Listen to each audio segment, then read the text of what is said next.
तो अब विवाह की बारी आई तो दशरथ महाराज को ये कहा गया कि आप सबको लेकर के आइए, बारात लेकर के आई।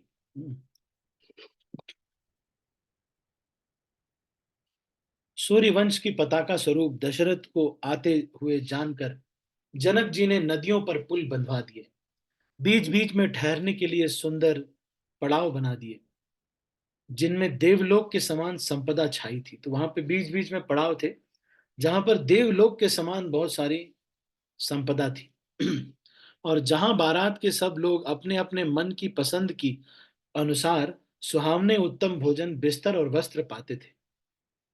मन के अनुकूल नित्य नए सुखों को देखकर सभी बारातियों को अपने घर ही भूल गए। बड़े जोर से बजते हुए नगाड़ों की आवाज सुनकर श्रेष्ठ बारात को आती हुई जानकर अगवानी करने के लिए हाथी, रथ, पैदल, घोड़े सजाकर बारात लेने चले। दूध, शरबत, ठंडई, जल आदि से भरकर सोने के कलश तथा जिनका वर्णन नहीं हो सकता ऐसे अमृत के समान भांति भांति के पकवान से भरे हुए परात, थाल आदि अनेक प्रकार के सुंदर बर्तन, उत्तम फल और सुंदर वस्तुएं राजा ने हर्षित होकर भेंट के लिए भेजी। गहने, कपड़े, नाना प्रकार की मणियां, पशु, बहुत तरह की सवारियां, बहुत तरह के सुंदर सुगंधित द्रव्य भी भेजे। दही, चिवड़ा, अगणित उपहार की चीजें कांवरों में भर भर कर कहार चले। अगवानी करने वालों को जब बारात दिखाई दी तब उनके हृदय में आनंद छा गया। तो अब वहां पहुंच गए जहां पर बारात अब शुरू हो रही है। तो बारातियों ने प्रसन्न होकर नगाड़े बजाए। कुछ लोग परस्पर मिलने के लिए हर्ष के मारे बाग छोड़कर सरपट दौड़ चले और ऐसे मिले मानो आनंद के दो समुद्र मर्यादा छोड़कर मिलते हो।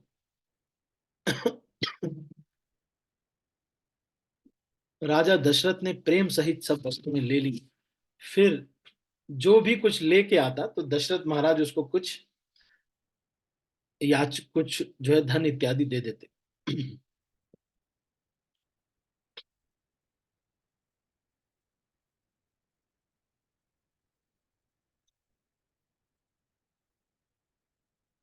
सीता जी ने बारात जनकपुर में आई जानकर अपनी कुछ महिमा प्रकट करके दिखलाई। हृदय में स्मरण कर सब सिद्धियों को बुलाया और उन्हें राजा दशरथ की मेहमानी करने के लिए भेजा। सीता जी सीता जी की आज्ञा सुनकर सब सिद्धियां जहां जनवासा था वहां सारी संपदा, सुख और इंद्रपुरी के भोग विलास को लिए हुए गईं। बारातियों ने अपने अपने ठहरने के स्थान देखे तो वहां देवताओं के सब सुखों का सब प्रकार से सुलभ पाया। इस ऐश्वर्य का कुछ भी भेद कोई जान न सका। सब जनक जी की बड़ाई कर रहे थे। तो भाई लक्ष्मी जी हैं, लक्ष्मी जी किस तरह से कर रही हैं। श्री रघुनाथ जी यह सब सीता जी की महिमा जानकर और उनका प्रेम पहचान कर हृदय में हर्षित हुए। पिता दशरथ जी के आने का समाचार सुनकर दोनों भाइयों के हृदय में महान आनंद समाता न था। संकोचवश वे गुरु विश्वामित्र जी से कह न सकते थे, परंतु मन में पिताजी के दर्शनों की लालसा थी। विश्वामित्र जी ने उनकी बड़ी नम्रता देखी तो उनके हृदय में बहुत संतोष उत्पन्न हुआ। प्रसन्न होकर उन्होंने दोनों भाइयों को हृदय से लगा लिया। उनका शरीर पुलकित हो गया और नेत्रों में जल भर गया। वे उस जनवासे को चले जहां दशरथ जी थे, मानो सरोवर प्यासे की ओर लक्ष्य करके चला हो।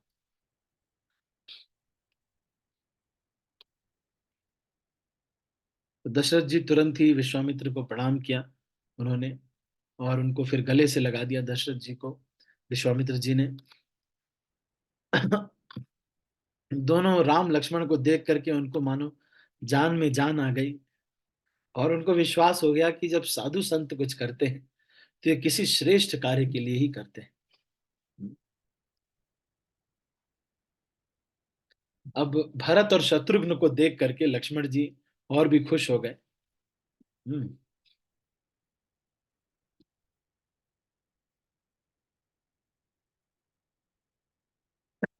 तो ये रामचंद्र जी की बारात की चर्चा हम कर रहे हैं। जिस दिन लग्न होने वाली थी उससे पहले ही बारात पहुंच गई। अब पहले ऐसे होता था, आजकल तो ऐसा नहीं होता, पर पहले ऐसे होता था कि एक एक महीना बारात रुकती थी वहीं पर। इतना बड़ा प्रोग्राम होता था। बारात लग्न के दिन से पहले ही आ गई है। इससे जनकपुर में अधिक आनंद छा रहा है। सब लोग ब्रह्मानंद प्राप्त कर रहे हैं और विधाता से मना कर कहते हैं कि दिन रात बढ़ जाएं और बड़े हो जाएं।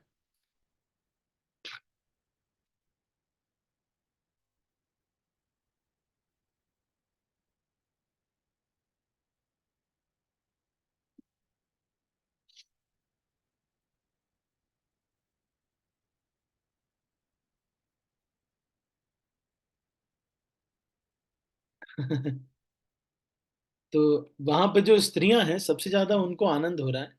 कह रहे हैं कि ये जो है, शादी तो इतनी अच्छी शादी है कि ये दोनों भाई ऐसे हैं कि इनको देख करके ही आनंद होता है। बार बार जब सीता जी आएंगी, अपने मायके आएंगी, तो बार बार इन दोनों को देखने का हमको अवसर मिलेगा। ये दोनों आएंगे लेने के लिए। जनक जी के स्नेहवश बार बार सीता जी को बुलाएंगे और करोड़ों कामदेवों के समान सुंदर दोनों भाई सीता जी को लेने आया करेंगे। तब उनकी अनेकों प्रकार से पहुनाई होगी सखी, ऐसी ससुराल किसे प्यारी ना होगी। तब हम सब नगरवासी श्री राम लक्ष्मण को देख देख कर सुखी होंगे। हे सखी, जैसा श्री राम लक्ष्मण का जोड़ा है, वैसे ही दो कुमार राजा के साथ और भी हैं। वे भी एक श्याम और दूसरे गौर वर्ण के हैं। उनके भी सब अंग बहुत सुंदर हैं। जो लोग उन्हें देख आए हैं, वे सब यही कहते हैं। अभी ये किसकी बात हो रही? भरत और शत्रुघ्न की बात हो रही। लक्ष्मण और शत्रुघ्न दोनों का एक ही रूप है। भरत तो श्री राम चंद्र जी की शक्ल के ही हैं। दोनों के नख से शिखा तक सभी अंग अनुपम हैं। मन को बड़े अच्छे लगते हैं, पर मुख से उनका वर्णन नहीं हो सकता।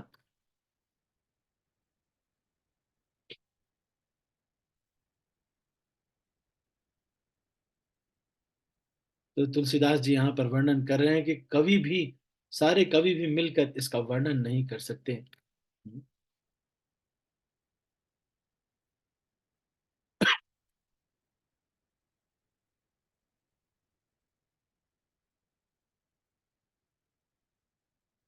अब सीता जी के स्वयंवर में भी बहुत सारे राजा आए थे। वो भी आए और वो भी उनको देखकर बहुत सुख उनको प्राप्त हुआ। श्री रामचंद्र जी का निर्मल और महान यश कहते हुए राजा लोग अपने अपने घर गए। इस प्रकार कुछ दिन बीत गए। जनकपुर वासी और बाराती सभी बड़े आनंदित हैं।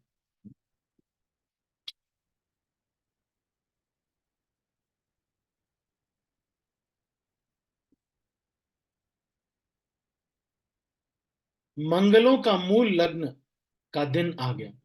हेमंत ऋतु और सुहावना अगहन का महीना था। लग्न शोध कर ब्रह्मा जी ने उस पर विचार किया। अब लग्न देखने के लिए कौन लगाया गया? ब्रह्मा जी।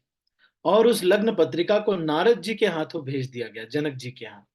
जनक जी के ज्योतिषियों ने भी वही गणना कर रखी थी। जब सब लोगों ने यह बात सुनी, तब वे कहने लगे, यहाँ के ज्योतिषी भी ब्रह्मा ही हैं। निर्मल और सभी सुंदर मंगलों की मूल गोधूली की पवित्र वेला आ गई और अनुकूल शकुन होने लगा। यह जानकर ब्राह्मणों ने जनक जी से कहा,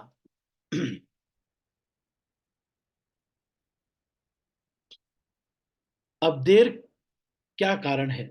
शतानंद जी ने मंत्रियों को बुलाया और सारा सामान मंगा लिया। सारी स्त्रियां गीत गाने लगी।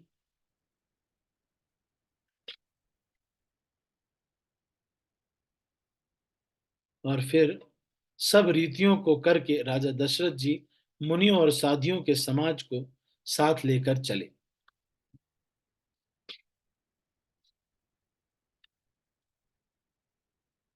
वहां पे मंडप बना हुआ था विवाह देखने के लिए। बहुत सारे देवी देवता भी वहां पर पहुंच गए।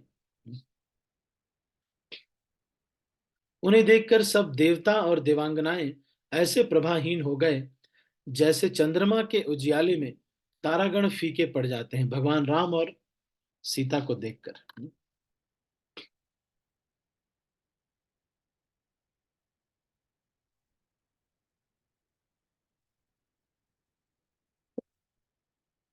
तो शिव जी बार बार, सब देवता आश्चर्यचकित हैं।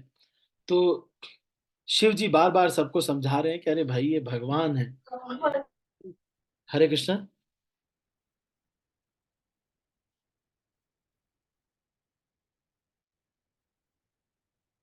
हरे कृष्णा। तो इन लोगों ने, देवता आश्चर्यचकित हैं, लेकिन ये जो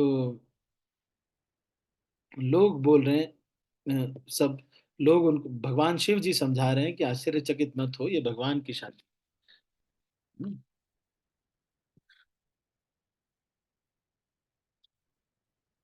शिव जी और पार्वती जी भी वहां पर हैं। उनको देख करके, राम जी को देख करके वो दोनों देखते ही रह जा रहे हैं और आंखों में जल भर गया है। कितने सुंदर है राम जी। शरद विमल बिधु बदन सुहावन, नयन नवल राजीव लजावन, सकल अलौकिक सुंदरताई, कहीं न जाई मन ही मन भाई, बंधु मनोहर सोहई संगा, जात न चावत चपल तुरंगा, राजकुंवर बर बाजी दिखावही, बंस प्रशंसक बिरदी सुनावही। अब बिरदावली गाने वाले लोग आ गए, सब वर्णन करने लगे। श्री राम, जिस घोड़े पर श्री राम जी विराजमान हैं, उसको देखकर गरुड़ भी लजा जाते हैं। इतना सुंदर वो घोड़ा है।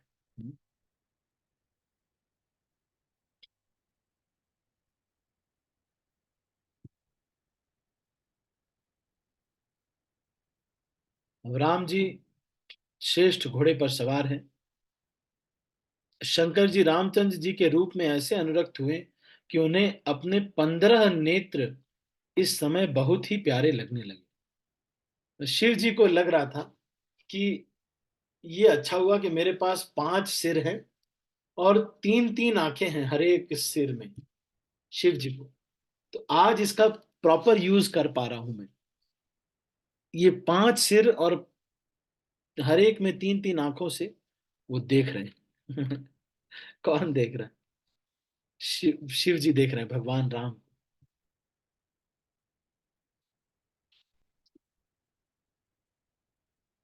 भगवान विष्णु ने जब प्रेम सहित श्री राम को देखा, तब वे लक्ष्मी जी के पति श्री लक्ष्मी जी सहित मोहित हो गए।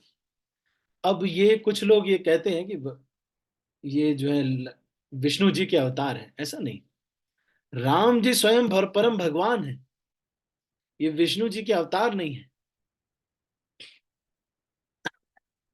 जिस कल्प में, 28वें चतुर्युग में भगवान श्री राम आते हैं, भगवान श्री कृष्ण आते हैं साक्षात गोलोक से, उसी कल्प में भगवान श्री राम साकेत धाम से आते हैं। बाकी जो चतुर्युग बीतते हैं, उसमें नारायण जो क्षीरोदक्षाई विष्णु है, वो अवतार लेते हैं। लेकिन इस बार ऐसा नहीं हुआ है। इस बार कौन है? ये लक्ष्मी नारायण भी रामचंद्र जी को देख करके मोहित है।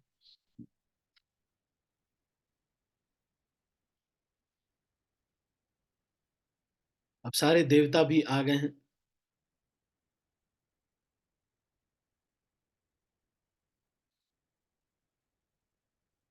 अब सब लोग देख रहे हैं, लेकिन कोई पैर नहीं छू रहा है राम जी का।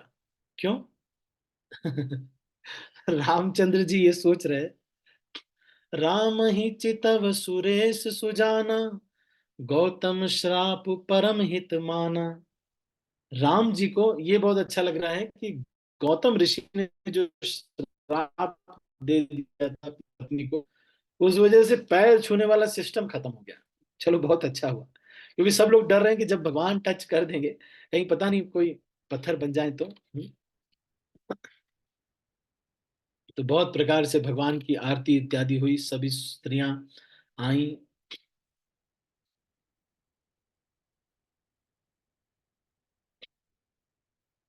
अनेक प्रकार के बाजे बज रहे थे, आकाश और नगर दोनों स्थानों में सुंदर मंगलाचार हो रहे थे। शची, सरस्वती, लक्ष्मी, पार्वती, सारी देवियां स्त्रियों का रूप लेकर रानी के वहां पर, सीता के वहां पर चली गई और वहां पर जाकर गाने लगी। किसी ने उन्हें पहचाना नहीं।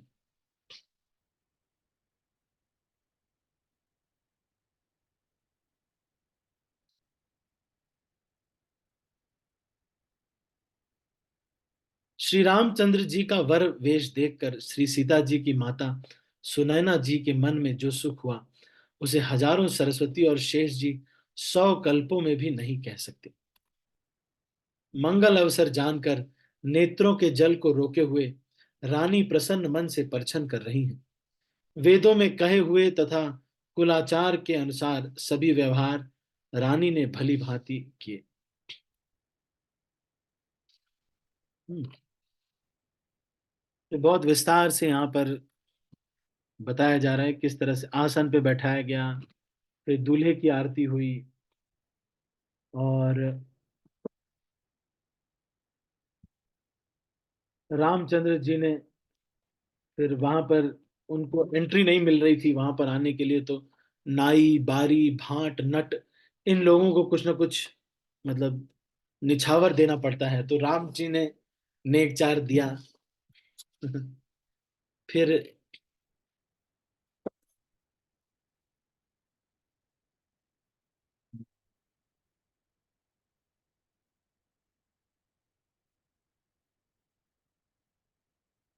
तो बहुत ही सुंदर मंडप इत्यादि इसका वर्णन कर रहे हैं।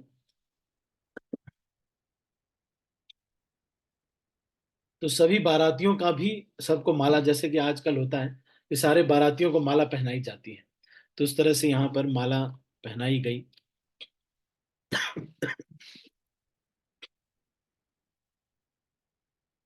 ब्रह्मा जी, विष्णु जी और शिव जी और सारे दिक्पाल, सूर्य देव इत्यादि सब लोग जानते थे भगवान राम का जो प्रभाव है, तो इसलिए वो लोग भी ब्राह्मणों का वेश धर के ये सब लीला देख रहे थे। हम्म।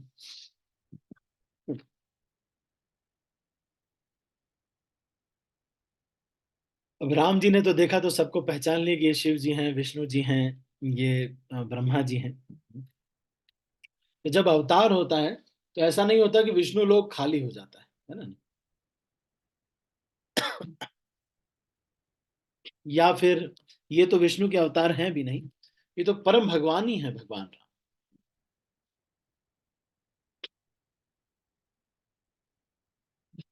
समय देखकर वशिष्ठ जी ने शतानंद को आदर पूर्वक बुलाया। वे सुनकर आदर के साथ आए। वशिष्ठ जी ने कहा कि अब जाकर राजकुमारी को शीघ्र ले आइए। मुनि की आज्ञा पाकर वे प्रसन्न हो गए। फिर सीता मैया को बुलाया गया। तो आजकल का बड़ा फैशन चला है कि वो एक स्पेशल गाना है वो, पता नहीं, कोई एक गाना है ना, काला सोना ऐसे करके कुछ गाना होता है। अभी मैं गया था किसी विवाह में, तो वो एक, अब मुझे बुलाया गया था तो मैं गया। तो वो हम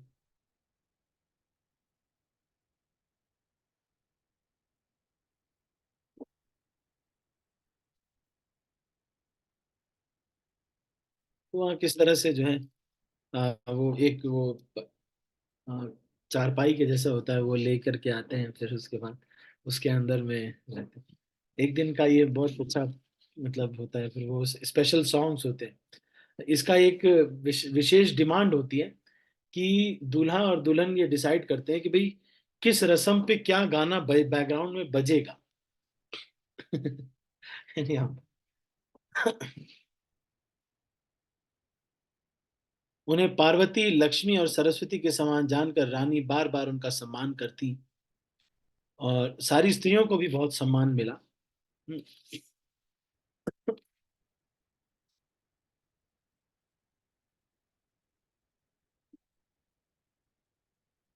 अब सीता जी जब आई तो सीता जी इतनी सुंदर लग रही थी। सिय सुंदरता बरनि न जाई, लघुमति बहुत मनोहरताई।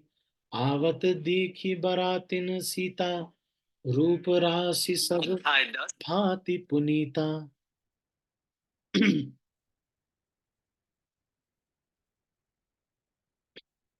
तो सब लोग बहुत खुश हो रहे हैं। अब गुरु जी सभी पूजा इत्यादि करवा रहे हैं, जिस तरह से जो है विवाह का की सारी पूजाएं होती हैं। तो भगवान राम मर्यादाओं को दिखा रहे हैं, इसलिए भगवान राम इस तरह की पूजा हो रही है जिसमें शिव जी की उपासना हो रही है, पहले गौरी गणेश की उपासना होती है। तो वो सारी चीजें हो रही।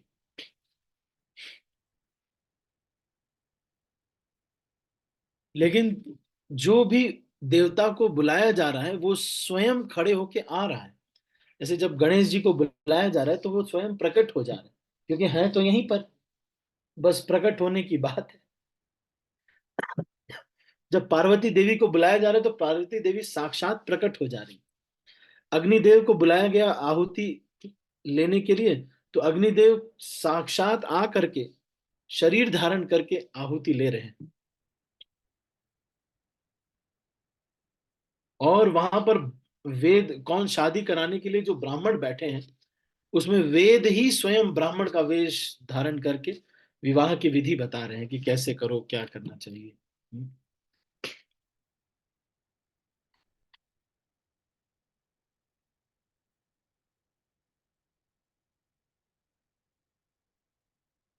बहुत ही सुंदर यहाँ पर वर्णन इसका आ रहा है।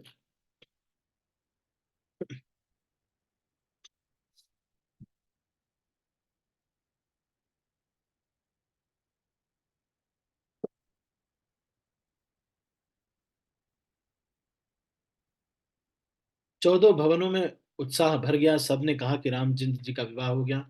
जी बेक है और यह मंगल महान है, फिर भला हम वर्णन किस प्रकार समाप्त कर सकते हैं। तब वशिष्ठ जी की आज्ञा पाकर जनक जी ने विवाह का सामान सजाकर मांडवी, श्रुत कीर्ति और उर्मिला जी, इन तीनों राजकुमारियों को भी बुला लिया। अब इन तीनों को भी, अब इनका नाम कुशध्वज, ये जो जनक जी हैं इनका नाम कुशध्वज। तो कुशध्वज की बड़ी कन्या मांडवी, अब ये कुशध्वज बोल रहे हैं, जो गुण और शील की, सुख और शोभा की रूप थी, राजा जनक ने प्रेम पूर्वक सभी रीतियों करके भरत जी को ब्याह दिया। तो ये भी, भरत जी की भी शादी वहीं पर हो गई। जानकी जी की छोटी बहन उर्मिला जी को सब सुंदरियों में शिरोमणि जानकर उस कन्या को सब प्रकार से सम्मान करके लक्ष्मण जी को ब्याह दिया गया।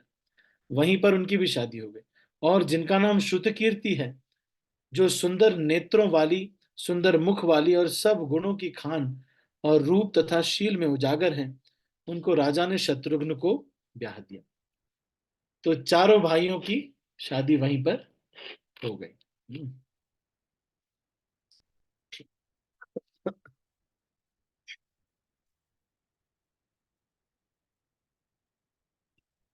दशरथ जी बहुत खुश है, चार चार बहुएं है ना एक साथ, देख करके बहुत खुश है।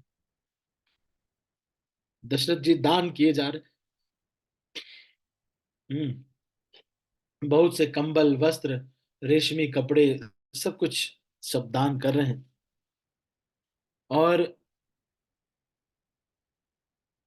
जनक जी दहेज में बहुत सारा कुछ दे रहे हैं। इतना सामान उन्होंने दिया है दहेज में का सामान याचकों को, जो जिसे अच्छा लगता है वो चाहिए।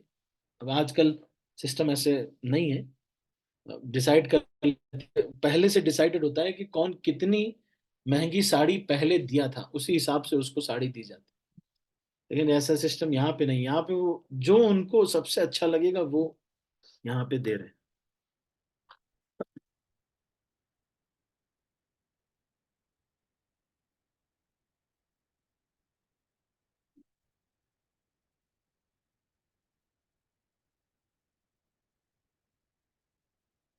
दशरथ जी, अब जनक जी ये कह रहे हैं दशरथ जी से, क्या कह रहे हैं, हे राजन, आपके साथ संबंध हो जाने से अब हम सब प्रकार से बड़े हो गए हैं। इस राजपाट सहित हम दोनों को आप बिना दाम के लिए हुए सेवक ही समझिएगा। इन लड़कियों को टहलनी मानकर नई नई दया करके पालन कीजिएगा। मैंने बड़ी ढिठाई की कि आपको यहाँ बुला भेजा, अपराध क्षमा कीजिए। फिर सूर्यकुल के भूषण दशरथ जी ने समधि जनक जी को संपूर्ण सम्मान निधि कर दिया। इतना सम्मान किया कि वे सम्मान के भंडार ही हो गए। उनकी परस्पर की विनय कही नहीं जाती। दोनों के हृदय प्रेम से परिपूर्ण है। देवतागण फूल बरसा रहे हैं, राजा जनवासे को चले गए। नगाड़े की ध्वनि, जय ध्वनि और वेद की ध्वनि हो रही है।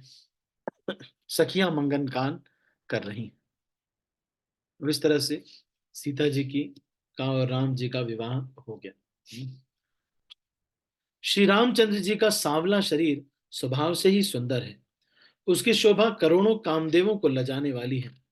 महावर्ष युक्त चरण कमल, तो ये लाल आलता लगाए हुए हैं राम जी। पैरों में पीली धोती राम जी पहने हुए हैं। जनेऊ भी है और अंगूठियां पहने हुए हैं।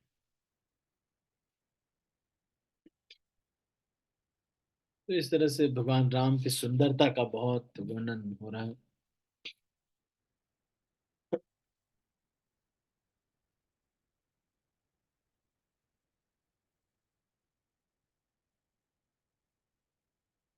जब वो नगर में पहुंचे अपने अपने यहाँ पर, तो चारों कुमारों को बहुओं के साथ देखकर बहुत अच्छा लगा सबको। और सारे देवी देवता इत्यादि जो थे वो सब लोग बारात में थे। तो वो सब लोग जय जय कहकर सब लोग चले गए। और फिर सारे जो चारों हस्बैंड वाइफ नए कपल्स हैं, वो आए पिताजी के पास।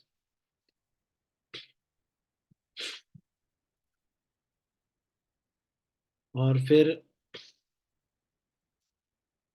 अच्छा, अभी बारात दशरथ जी के वहां पे नहीं पहुंची है। अभी जनक जी के वहां ही है।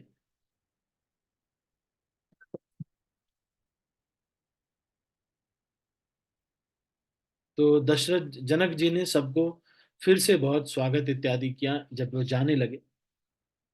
फिर राजा जनक जी ने सभी को उचित आसन दिया और फिर भोजन इत्यादि कराकर जिसको जो चाहिए था उसको वो दिया।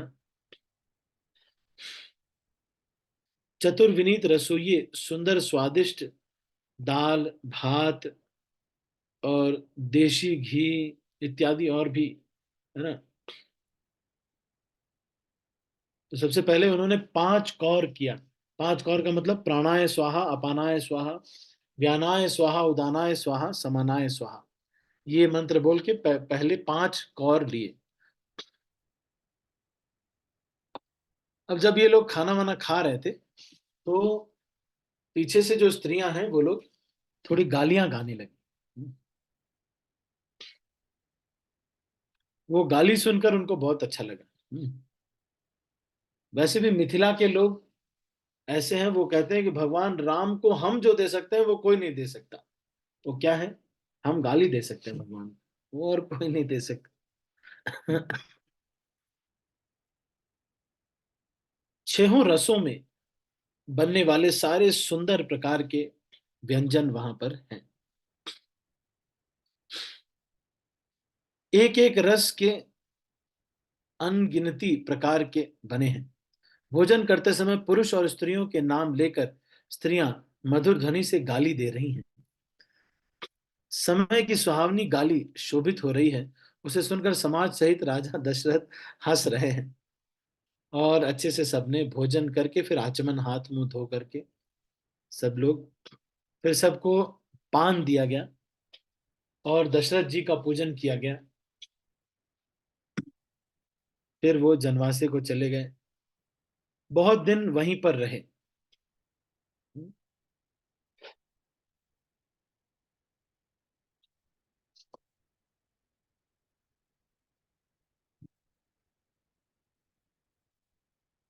फिर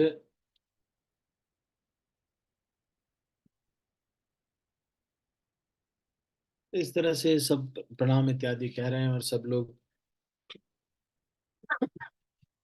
तो वशिष्ठ जी कह रहे हैं कि आप और दान कीजिए, और गहनों से सजी हुई गायें दान कीजिए। हम्म। उन्होंने जब वशिष्ठ मुनि ने बुलाया तो वामदेव, देवर्षि नारद, वाल्मीकि, जाबाली और विश्वामित्र, ये सभी श्रेष्ठ तपस्वी मुनि भी वहां पर आ गए। राजा ने सभी को दंडवत प्रणाम किया, सबका पूजन किया, और इन सबको दान इत्यादि किया गया। ये लोगों को क्या ही ध्यान करेंगे, क्योंकि ये तो परम सिद्ध है। लेकिन फिर भी दशरथ जनक जी ने दशरथ जी ने सब किया। बहुत सुंदर तरीके से इस तरह से राम जी का विवाह हो रहा है। अब बाराती लोग को जाने का मन ही नहीं कर रहा था, एक महीने पहले वो आईटी जॉब होती नहीं थी, कोई आईटी जॉब थी नहीं, तो इससे कोई छुट्टी की प्रॉब्लम है नहीं अपना। और खेती करते हैं लोग, लेकिन खेत कभी ये नहीं कहता कि अरे हमें जोता नहीं इतना दिन से हम, अरे ऐसा कुछ खेत कभी नहीं कहता है।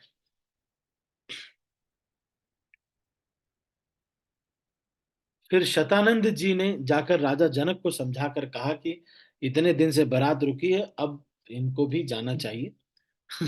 हे नाथ, बहुत अच्छा कहकर जनक जी ने मंत्रियों को बुलवाया और सबको मस्तक नवाकर सबको विदा करने के लिए कहा।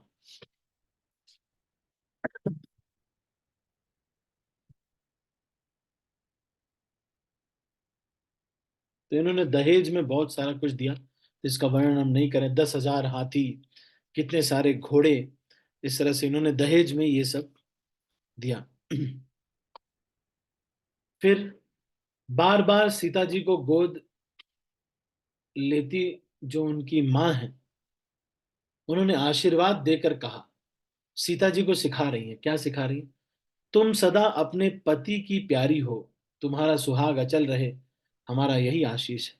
सास ससुर और गुरु की सेवा करना, पति का रुख देखकर उनकी आज्ञा का पालन करना, सयानी सखियां अत्यंत स्नेह के वश कोमल वाणी से स्त्रियों के धर्म सिखलाती हैं। तो जो एजेड हैं वो स्त्रियां भी सिखा रही कि ऐसे रहना, इनसे थोड़ा मीठे से बोलना, घर में किसी से झगड़ा नहीं करना, ये सब सीता मैया को समझाया जा रहा है।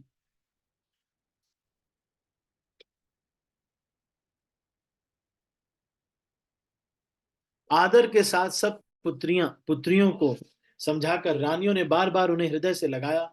माताएं फिर भेंटती और कहती हैं कि ब्रह्मा ने स्त्री जाति को क्यों रचा। उसी समय सूर्यवंश के पताका स्वरूप रामचंद्र जी भाइयों सहित प्रसन्न होकर विदा कराने के लिए जनक जी के महल को चले। स्वभाव से ही सुंदर चारों भाइयों को देखने के लिए नगर के स्त्री पुरुष दौड़े। कोई कहता है आज ये जाना चाहते हैं, विदेह ने विदाई का सब सामान तैयार कर लिया है। तो वहां के लोगों को तो बस इनको देखना ही इतना अच्छा लगता था, ऐसा लगता था मानो अमृत मिल जाए या कल्प वृक्ष मिल जाए, या कोई नरक में रहने वाले व्यक्ति को भगवान के चरण मिल जाए, ऐसा लगता था केवल इनको देखने से।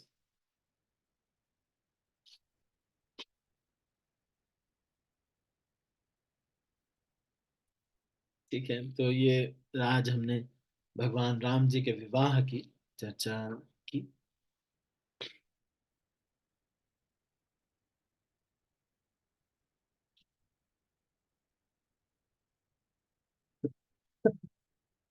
अब सीता जी भी बार बार भगवान राम को देखती थी, और राम जी को देख करके प्रेम के विशेष वश होकर बार बार चरणों में लग लग जाती। हृदय में प्रीति आ जाती, लेकिन लज्जा बहुत थी। उन्होंने स्वाभाविक स्नेह का वर्णन कैसे करे, वो बार बार चरण छू करके ही प्रेम कर पाते, सबके सामने आलिंगन नहीं कर सकती सीता मैया, तो इसलिए बस चरण टच करती हैं राम जी के।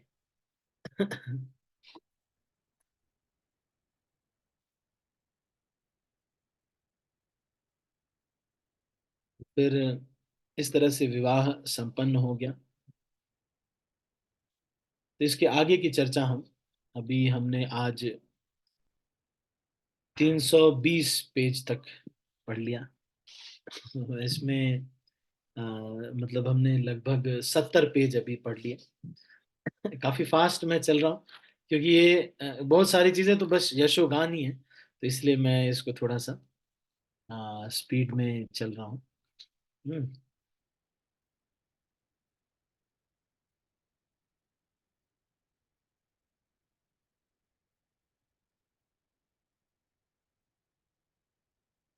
तो इस तरह से फिर यहाँ पर अभी हम इसको यहीं पर 322वें पेज से आगे की चर्चा हम कल करेंगे। आप सभी भक्तों का बहुत बहुत धन्यवाद। मैं सब भक्तों को अनम्यूट कर रहा हूँ। यदि किसी का कोई प्रश्न है तो आप पूछ सकते हैं। एनी क्वेश्चंस, अगर आपके मन में कोई प्रश्न है तो आप पूछ सकते हैं। अनम्यूट करके भी पूछ सकते हैं और हैंड रेज भी कर सकते हरे कृष्णा प्रभु जी। हैं। यस प्रभु हाँ जी। प्रभु जी, इससे प्रश्न नहीं है, लेकिन मेरा ये चीज था कि श्रीमद् भागवतम का क्लास कब से शुरू होगा? हाँ करेंगे, वो भी करेंगे, है ना नहीं। संध्या काल में ऐसे जो भक्तों को थोड़ा सूटेबल हो जाए वैसी क्लास करेंगे। ठीक है। राधा कृष्ण प्रभु, आप भी कुछ पूछना चाहते हैं? हरे कृष्ण प्रभु जी, धन्यवाद प्रणाम। यस प्रभु जी बताएं। प्रभु जी, आपने जैसे शिव जी के 5 सिर के लिए जो बताया था, तो प्रभु जी उसके ऊपर कुछ तो शिव कभी जी सुना नहीं है। आज हाँ, शिव जी के पहली बार। 5 सिर। आज शिव जी ने 5 सिर और तीनों आंखें खोल दी हैं। 5 सिर हैं शिव जी के। तो वो तीनों आंखें खोल दी हैं तो 15 आंखें हो गई। 15 आंखों से भगवान राम को देख रहे हैं। ठीक है। ठीक है प्रभु जी, हरे कृष्ण प्रभु जी, धन्यवाद प्रणाम। बस यही मैं बताया था। अच्छा, और राणा पाटिल प्रभु, आप भी पूछना चाहते हैं कुछ? हरे कृष्णा प्रभु जी दोनों का। राणा प्रणाम। अच्छा प्रभु जी, एक्चुअली राम जी का कलर ग्रीन कुश वाला बोलते, पर जनरली लोग ब्लू क्यों दिखाते प्रभु जी? नहीं नहीं, राम जी ग्रीनिश हैं पर सांवले हैं एक्चुअली। भगवान राम गोरे नहीं है।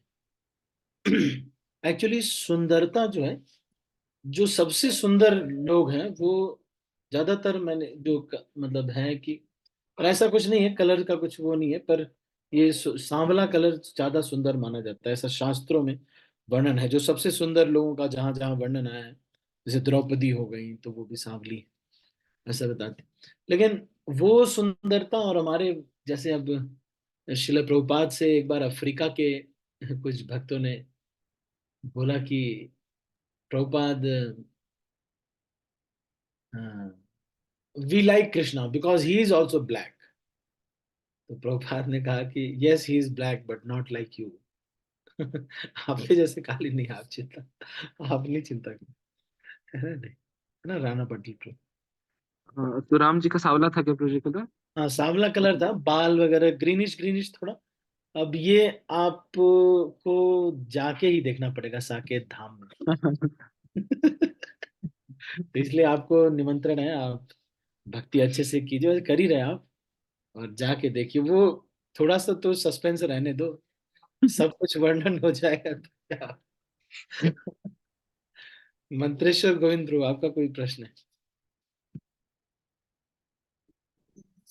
हरे कृष्ण प्रभु जी, धन प्रणाम। हाँ जी प्रभु बोलिए। प्रभु जी, राम कथा सुनने से क्या ईर्ष्या खत्म हो जाता है या क्या होता है? हाँ, राम कथा सुनने से ईर्ष्या व्यक्ति के मन में खत्म हो जाती है। लेकिन एक व्यक्ति जो, हम बद्ध जीव है, हमको क्योंकि हम वैसे चेतना से भी नहीं सुनते, हमको अपने गुरु के मार्गदर्शन में रह करके अभी के लिए, क्योंकि वो जो उसका जो फल मिलेगा वो बहुत समय में मिलेगा, लेकिन अभी के लिए ईर्ष्या का प्रभाव बहुत भारी होता है। जैसे मान लो मंत्रेश्वर गोविंद प्रभु है, सुशीला माता जी, सुशीला माता जी से मंत्रेश्वर गोविंद प्रभु को जलन होती है किसी कारणवश, कि सुशीला माता जी देखो इतने सीरियस भक्ति कर रहे हैं, मैं नहीं कर पा रहा। तो या फिर कुछ किसी भी प्रकार से अगर हमको जलन होती है, तो अभी के लिए हम किस तरह से जीवन जिए कि उसके साइड इफेक्ट्स हमें ना दिखें। जलन नहीं होगी ऐसा तो होगा नहीं, क्योंकि सबके दिल खाली हैं। Because of insecurity, we envy. तो अपने स्पिरिचुअल गाइड से पूछना चाहिए कि प्रभु जी क्या मैं करूं जिससे कि मेरे अंदर एंटीडोट आए, मतलब अप्रिसिएशन बढ़े उस वैष्णव के प्रति। लेकिन ये बात सत्य है कि राम कथा सुनने से व्यक्ति के मन में ईर्ष्या खत्म हो जाती है ना मंत्रेश्वर? मंत्रेश्वर प्रभु। Thank thank you so much प्रभु जी। Yes thank you. सुशीला माता जी आप कुछ पूछ रहे हैं? हरे कृष्ण प्रभु जी, दंडवत प्रणाम। धन्यवाद प्रणाम। प्रभु जी मेरा कुछ पूछना था आपसे ना। हमारे हाँ, सूतक पड़ गया तो मंगल आरती और गौर आरती कर सकते हैं? सब कुछ कर सकते हैं, बस विग्रह को स्पर्श करने वाला काम नहीं कर सकते, जैसे कि उपासना अर्चना इत्यादि नहीं कर सकते, भोग इत्यादि नहीं लगा सकते जिसमें विग्रह से डायरेक्ट स्पर्श या होता है। बाकी सब चीजें भागवत विधि कर सकते, जैसे गरुड़ पुराण पढ़ना, श्रीमद् भागवतम पढ़ना और कीर्तन करना, गाना भजनों को, आरती या गाना कर सकते हैं। पर आरती करना वो भगवान को स्पर्श करने के जैसा है, अच्छा इसलिए वो नहीं करना चाहिए। ठीक है। प्रभु जी, आज मैं इनसे बोल सकती हूँ, मतलब कि हाँ जैसे हाँ प्रभु जी है ना, मैं हनुमान चालीसा भी बोल पढ़ती हूँ ना प्रभु जी। ठीक है। हनुमान चालीसा, जगन्नाथ अष्टकम वगैरह जो भी है हाँ तो ये पढ़ने भी को कोई करती दिक्कत नहीं, पढ़ने को। हूँ सुनील प्रभु जी। कर। और प्रभु जी एक और बात, प्रभु जी हाँ, जब भोग कैसे, भोग प्रसाद भोग कैसे चढ़ाए भगवान, तो तो चढ़ा किसी सकते को हैं बोल दीजिए जो बनाकर? जो आपके फैमिली लीनियज में नहीं आता है, उससे किसी से आस पड़ोस में या किसी से बोल दीजिए कुछ दिन के लिए आकर के कुछ बनवाएं, कुछ लेकर के आए और भगवान को भोग लगा दे। हम्म। प्रभु जी अगर ना मिले तो प्रभु जी कैसे करें फिर, अगर कोई ना। मुझसे डिस्कस कर लेना आप बाद में फोन करके, मैं बता दूंगा, है ना? ठीक है प्रभु जी, धन्यवाद प्रणाम प्रभु जी। धन्यवाद प्रणाम। सुनील प्रभु, यस जी बोलिए। हरे कृष्णा प्रभु जी, दंडवत प्रणाम प्रभु जी। यस प्रभु जी। आज थोड़ा क्षमा चाहेंगे प्रभु जी, एक कंफ्यूजन था अभी आपके लेक्चर से। तो अभी आपने कहा कि भगवान राम और कृष्ण जब भी आते हैं तो 28वें चक्र में आते हैं। हम्म, 7वें मनु के 28वें चक्र में, लेकिन मैंने एक प्रामाणिक कथाकार से सुना बहुत पहले, तब मैं इस्कॉन में नहीं था। तो उन्होंने कहा भगवान राम जब आए थे तो 7वें मनु के टाइम में जरूर आए, लेकिन 24वें चक्र के त्रेता युग में आए। और भगवान कृष्ण जो है वो 28वें चक्र के द्वापर युग में आए। तो थोड़ा सा इसमें मुझे डाउट था। हरे हाँ। कृष्ण बोलिए।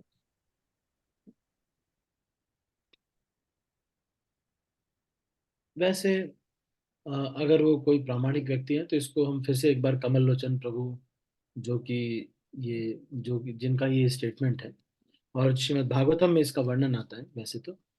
ये 28वां चतुर्युग स्पेशल होता है, इसमें चैतन्य महाप्रभु आते हैं। बाकी जो चतुर्युग होते हैं उसमें गौर नारायण आते हैं, मतलब भगवान विष्णु के ही अवतार हैं। तो ये सारे युगों में अलग अलग थोड़ा, ये 28वें चतुर्युग में थोड़ा चेंजेस होते हैं। द्वापर जो है बाद में आता है, त्रेता पहले आ जाता है, ये सब कुछ जो है होते हैं। तो इसमें तो रेफरेंस का बस बात है वैसे, लेकिन हमारे भजन में तो इसका कोई अंतर नहीं पड़ेगा, चाहे ऐसे भी हो, हाँ, जैसे भी है। लेकिन हाँ ये बात सही, मैं अगर मिलेगा अगर कहीं पर तो मैं आपको इसको खोज करके बता दूंगा। अब एक बार मुझे रिमाइंड कर दीजिएगा एक दो बार, तो मैं इसको खोज करके आपको रेफरेंस दोनों चेक करके बता दूंगा, है ना? नहीं, श्रीमद् भागवतम वाला तो सबको पता है, लेकिन जो और वो अगर कह रहे हैं तो उसका मुझे आप एक बार लिंक वगैरह भेज दीजिएगा, कुछ जो आपने सुना है अगर, तो मैं उसको एक बार चेक कर लूंगा, है ना सुनील प्रो? जी प्रभु जी, हरे कृष्णा प्रभु जी, दंडवत प्रणाम। और ये प्रभु जी अभी पूछ रहे थे राधेश्याम प्रभु कि भगवान शिव जो है 5 मुख वाले, तो मैं कामाख्या देवी में गया था एक बार। मेरा एनआरसी ड्यूटी था गुवाहाटी में, तो मैं वहाँ गया था कामाख्या मंदिर में। तो मैंने वहां पर देखा फर्स्ट टाइम कि शिव जी के 5 मुख हैं। उससे पहले मैंने नहीं देखा था प्रभु जी। तो मुझे भी थोड़ा शॉकिंग लगा। हरे हाँ, कृष्णा प्रभु जी, दंडवत प्रणाम। शिव जी के 5 मुख हैं। एक का नाम है सद्योजात, दूसरा का नाम है वामदेव, तीसरे का नाम है अघोर, चौथे का नाम है तत्पुरुष और पांचवे का नाम है ईशान। ये नहीं हो, ये तो मतलब अलग अलग क्लास। राणा पाटिल प्रभु, आप कुछ कहना चाहते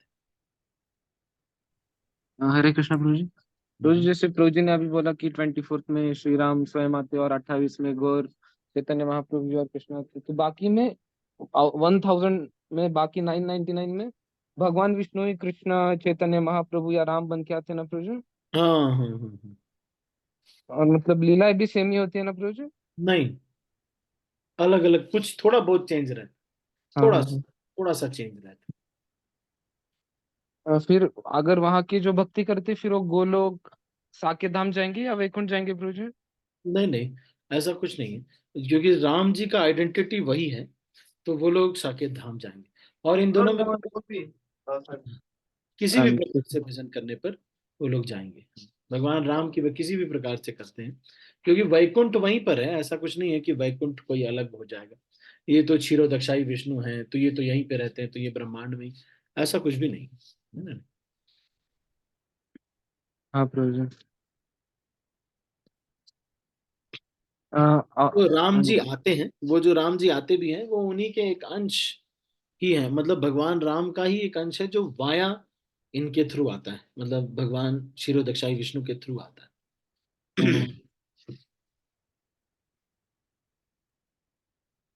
ठीक है। ठीक है प्रभु जी। और किसी का कोई प्रश्न है? ठीक है, तो अभी हम इसको यहीं पर समाप्त करते हैं। आप सभी भक्तों का बहुत बहुत धन्यवाद। हरे कृष्णा। मैं सब भक्तों को अनम्यूट कर रहा हूँ और फिर इस मीटिंग को क्लोज कर रहा हूँ। शिल प्रभुपाद की जय। गौर भक्त। हरे कृष्णा, दंडवत प्रणाम प्रभु जी। हरे कृष्ण प्रभु जी, thank you Hare very much. Krishna प्रभु जी, धन्यवाद, प्रणाम। हरे कृष्ण।